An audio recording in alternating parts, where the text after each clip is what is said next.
कोई कहेंगे मार दिया जाए। जरासंध ने कहा कन्हैया हमें छोड़ दिया जाए, तो भागो जल्दी से।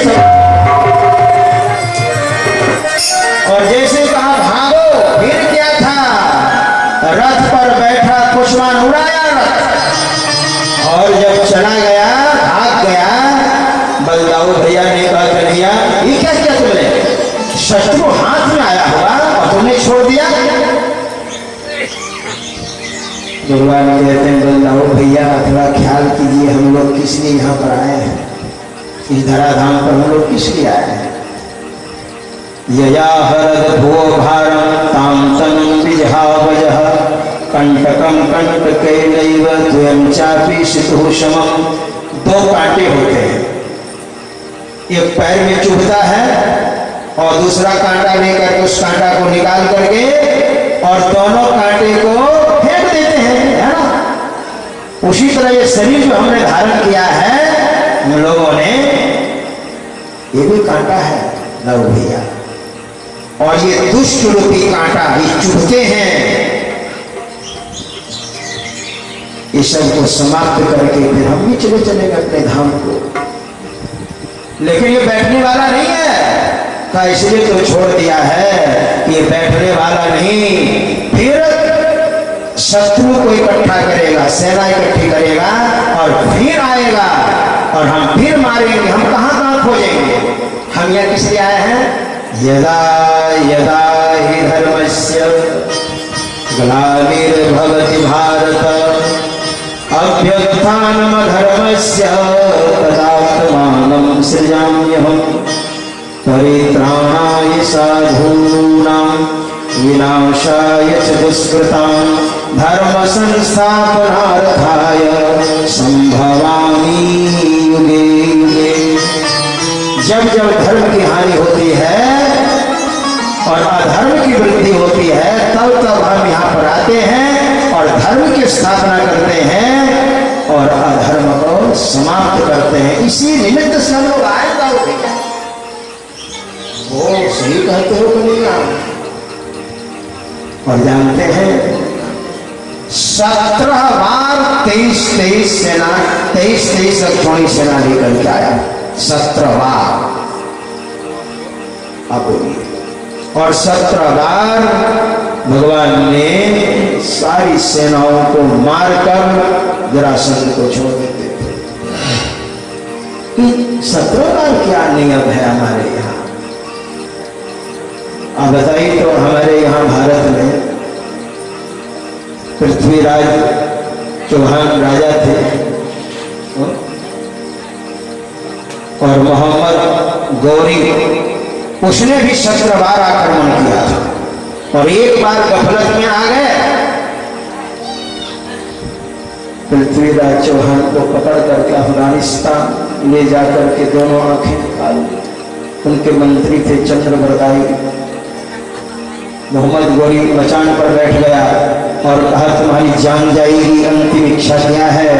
तो चंद्रवरदाई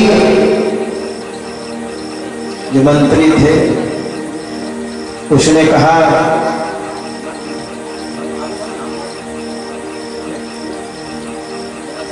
महाराज आप धनुष बाण चलाने के लिए इच्छा जाहिर कीजिए। और उन्होंने जाहिर की, धनुष बाण दिया और एक दोहा बोल दिया।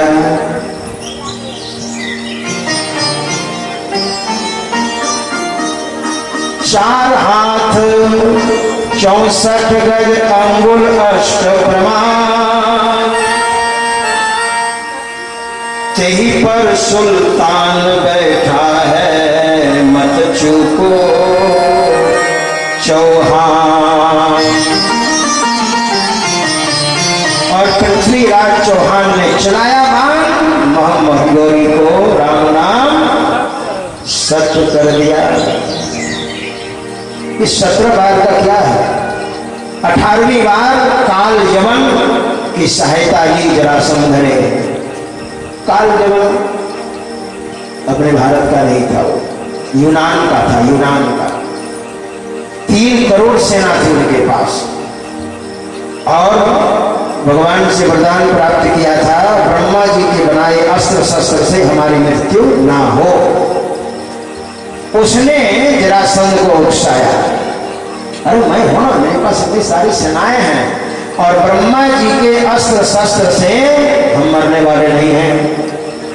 हमने ब्रह्मा जी से वरदान प्राप्त किया है और कन्हैया है ना, तो ब्रह्मा जी की सृष्टि के अंतर्गत है ये, हमको मार नहीं सकता। हाँ, जरासंध के पास कोई सेना थी और 3 करोड़ सेना यवन, काल यवन लेकर आए, मथुरा को घेर लिया। मथुरा को जब घेर लिया और काल यवन को नारद बाबा ने सब बता दिया, ऐसे ऐसे हैं। दौड़ा पकड़ने के लिए, भगवान भागे। काल यवन कहता है, अरे भगोड़ा, तुमने इतने इतने को मारा, भाग रहे हो। भगवान ने सोचा ब्रह्मा जी का वरदान भी रह जाए, है ना, और इसका काम भी तमाम हो जाए। एक पर्वत था, उस पर्वत का नाम था प्रवर्षण। उसी में गुफा थी।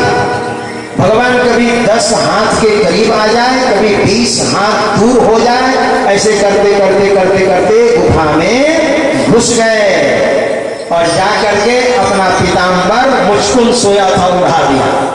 मुचकुंद त्रेता में सोया था, हरिवंश पुराण के अनुसार। मांधाता का बेटा मुचकुंद, जब वो युद्ध कर रहे थे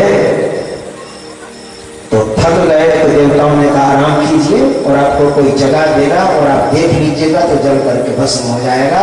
उसी के ऊपर भगवान ने अपना पीताम्बर उड़ा दिया और जैसे उड़ाया, पीछे से काल यवन जाता है और भगवान बगल में खड़े होकर के देख रहे हैं, अब मजा आएगा। और जैसे काल यवन जाता है, दुष्ट मुझे कहां से दौड़ाते दौड़ाते लाया है, एक लात चलाई, मुचकुंद की आंखें खुली और जो सो के उठते हैं थोड़ा सा आंख ऐसे से करते हैं, आप नींद में सोए थे और जब देखा जल करके राख हो गया।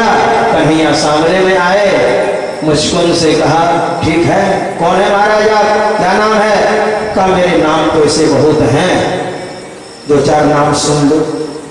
काला हो तो कृष्ण मुझे कहते हैं, माखन चुराया तो माखन चोर भी कहते हैं, रण छोड़ करके भागा तो रण छोड़ भी कहते हैं, थोड़ा टेढ़ा खड़ा होता हूं तो बाकी बिहारी भी बोलते हैं, बहुत तरह के नाम हैं। अरे जितने धुलकन नहीं है उससे ज्यादा मेरा नाम है। तो मुझको ने कहा, अच्छा अच्छा, तो कृष्ण का अवतार हो गया। देखिए भगवान ने युक्ति से मरवा दिया, है ना, युक्ति से। अगर लड़ते तो ब्रह्मा जी का वरदान झूठ होता, इसलिए लड़े नहीं, भागे और मुचकुंद से उसको जला करके भस्म करवा दिया। मतलब ब्रह्मा जी के वचन भी रह गए और काम भी हो गया। इसी को कहते हैं युक्ति। युक्ति से बड़े बड़े काम हो जाते हैं, है ना। तो इस तरह से भगवान ने सोचा मथुरा में रहना ठीक नहीं, मथुरा को घेर लिया है। तो भगवान ने योग माया